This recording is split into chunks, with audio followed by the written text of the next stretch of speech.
This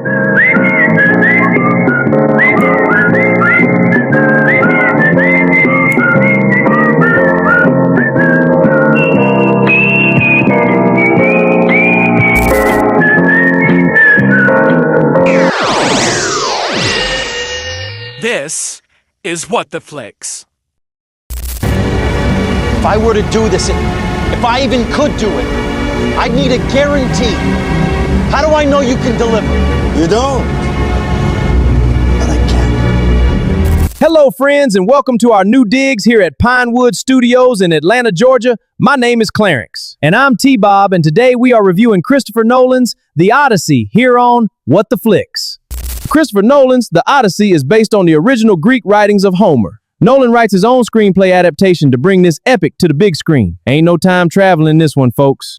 This show plays with the most star-studded cast this side of an Oscar nomination. And although there were actors volunteering to be key grips just to be in a Nolan film, it may have played to his detriment. And although this is an epic film, it does have its flaws. It's in no way a perfect film like some of Nolan's other outings. But it is still a Nolan film, so Clarence and I felt there was only one way to give you a fair review. WTF presents The Odyssey, the good, the bad, and the ugly.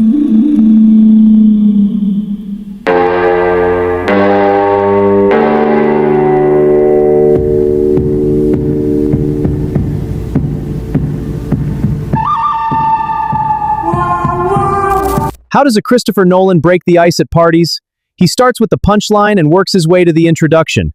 Did you know that The Dark Knight was the first comic book movie to gross over $1 billion worldwide? Now you do. The good, both Matt Damon and Anne Hathaway deliver power performances as Odysseus and Penelope. And in addition to their dazzling performances, Robert Pattinson and Charlize Theron also hold their weight. Nolan relies heavily on practical effects and as little CGI as possible. He's always wanted to maintain a sense of the real world in his films. Those effects seem to lend themselves to almost horror-like element to the film. And man, that Cyclops was scary as shit. Nolan pulls heavy on your heartstrings as we move into the third act. Odysseus' realization of real-world truths hit hard, and Nolan does everything within his power to not leave a dry eye in the house. The third act is truly powerful, and it's where this film all comes together. The film really speaks to the power of our own blind ambition and pledged loyalty to empty and hollow ideals. I went to see a Christopher Nolan movie and avoided reading any reviews just in case they gave away the beginning. Did you know that the 500-acre Cooper farm in Interstellar was real?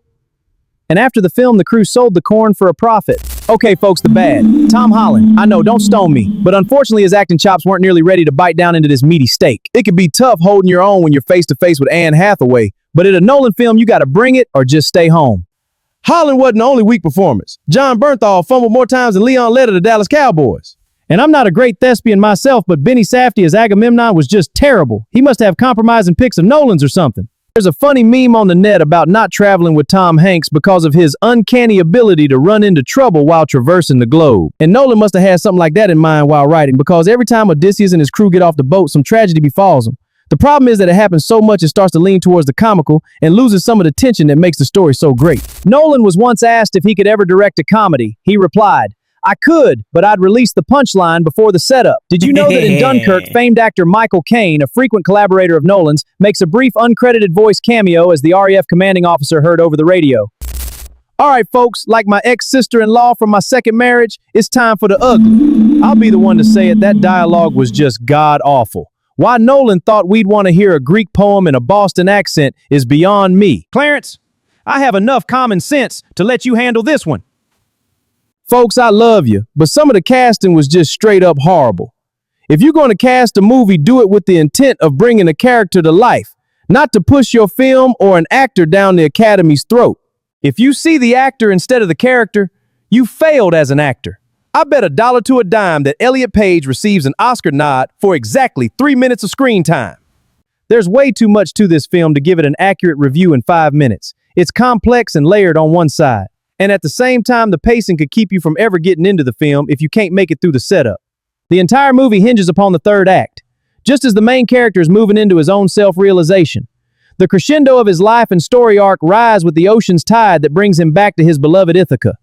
Each trial that the crew faces on their journey home is a reflection of the internal struggle happening within Odysseus. However, the film doesn't always do the best job of translating that onto film. Samantha Morton delivers one of the best performances of the film as the witch Circe. It's a great scene that really shows the truth of man's corruption within his own soul. And watching those pigs, man, you won't ever look at fried pork chops the same. Won't hear what'll make you squeal like a pig, neither. What? Nothing, deliverance joke. Okay, T-Bob. Like Antoninus' ego after he sees the beggar string Odysseus' bow, break it all down for us. This is a good movie. Its detractors are self-inflicted. Filmed for IMAX on a $250 million budget, it leaves you wanting a little more at the end. This is something that a Nolan film should never do. Still, it's worth seeing once, if for nothing more than the third act and the dog. And see it in theaters. It's worth it. $250 million, folks, and $65 million of that went to actors. Remember that when you're grabbing your ramen noodles for supper? All $65 million should have went to John Leguizamo. His performance was epic. See it just for that. T-Bob and I agree. 2 thumbs up on the WTF scale.